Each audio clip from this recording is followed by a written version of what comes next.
ഞാനിപ്പോൾ അമ്മയിൽ 10 വർഷമായി എക്സിക്യൂട്ടീവ് മെമ്പറായിട്ട്. ഈ ബിൽഡിംഗ് പണിയുന്നത് മുതൽ കൂടെ നിൽക്കുന്നതാണ്. ഇതുവരെയായിട്ടും എന്റെ പേരിൽ ഒരു ആരോപണം ഒരു മെമ്പറോ ആരോപിച്ചിട്ടില്ല. ഇതുവരെയായിട്ടും എടുത്തു നോക്കിയിട്ടുണ്ടെങ്കിൽ അറിയാൻ പറ്റും. ഏതെങ്കിലും നമ്മുടെ ഇവിടുത്തെ കമ്മിറ്റി മെമ്പേഴ്സിനോട് ചോദിക്കരുത്, സാധാരണ മെമ്പേഴ്സിനോട് ഇവിടുത്തെ ഇൻഫോർമേഷൻസ് കൊടുക്കുന്നു എന്നല്ലാതെ ഒരു മോശമായ മെസ്സേജോ ഒരു മോശമായിട്ടുള്ള പ്രവർത്തനം എന്റെ കയ്യിൽ ഉണ്ടായിട്ടില്ല. ഇതിപ്പോ ഈ രാജിക്കത്ത് കൊടുത്തത് ഫെബ്രുവരി 21-ാം തീയതിയാണ് മെയിൽ വന്നത്. പക്ഷെ 22-ാം തീയതി തിരിച്ചയച്ചിട്ടുണ്ട്. ഇപ്പൊ രാജിവെക്കരുത്, GS ഇവിടുത്തെ ജനറൽ സെക്രട്ടറി തിരിച്ചയച്ചിട്ടുണ്ട്.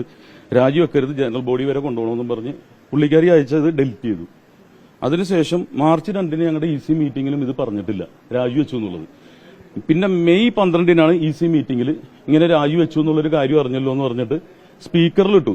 എന്നിട്ട് ഈ കുട്ടിയോട് ചോദിച്ചു എന്താ രാജിവെക്കാൻ കാരണം എന്ന് ചോദിച്ചപ്പോ എന്റെ സ്വന്തമായിട്ടുള്ള എന്തുണ്ടെങ്കിലും തുറന്നു പറയണമെന്ന് പറഞ്ഞു. സ്വന്തമായിട്ടുള്ള തിരക്കുകൾ കാരണമാണ്, അല്ലാതെ വേറൊന്നുമല്ല.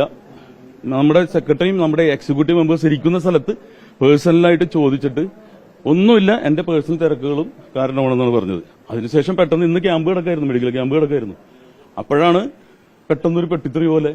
ഞാനിവിടെ സജീവമായിട്ട് ഞാൻ പ്രവർത്തിക്കുന്നവനാണ്, പ്രസംഗിക്കുന്നവരല്ലേ. നിങ്ങളുടെ മുന്നിൽ ഇതുവരെയായിട്ട് ഞാൻ വന്നിട്ടില്ലല്ലോ, അമ്മയുടെ കാര്യമായിട്ട് ഞാൻ ഒരു ഇതിന് വന്നിട്ടില്ല.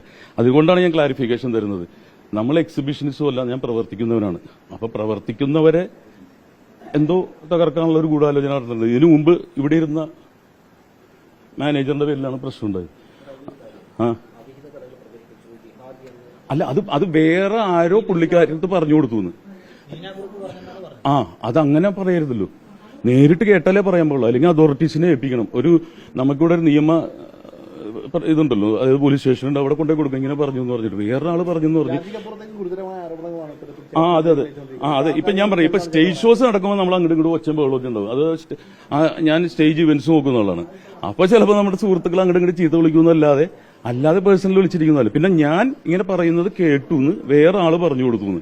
ഞാൻ ഇങ്ങനെ വിളിച്ചിട്ടില്ല. എനിക്ക് എങ്ങനെയാണ് ഇസ്ലാമിലേക്ക് അല്ലെങ്കിൽ ജിഹാദി, എന്റെ കൂട്ടുകാർ മൊത്തം മുസൽമാന്മാരാ. ഇപ്പൊ ഇവിടെ വരുന്നവരെല്ലാം എന്റെ അടുത്തുള്ള കറുകപ്പള്ളിയിൽ എന്റെ സുഹൃത്തുക്കളാണ്. മമ്മൂക്ക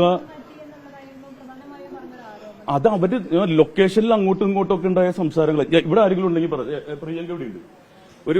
ഞാൻ വന്ന അന്ന് മുതലുള്ള ഇവിടെ മെഡിക്കൽ ക്യാമ്പ് കിടന്നുകൊണ്ടിരിക്കുക. എന്നെ കുറിച്ച് ഇവിടെ എന്തെങ്കിലും ആരോപണങ്ങൾ, ഇതിപ്പോ കാശ് കൊടുത്തോണ്ട് ഇവിടെ ഇരിക്കുന്നതുകൊണ്ട് ഞാൻ വിളിച്ചാണ്.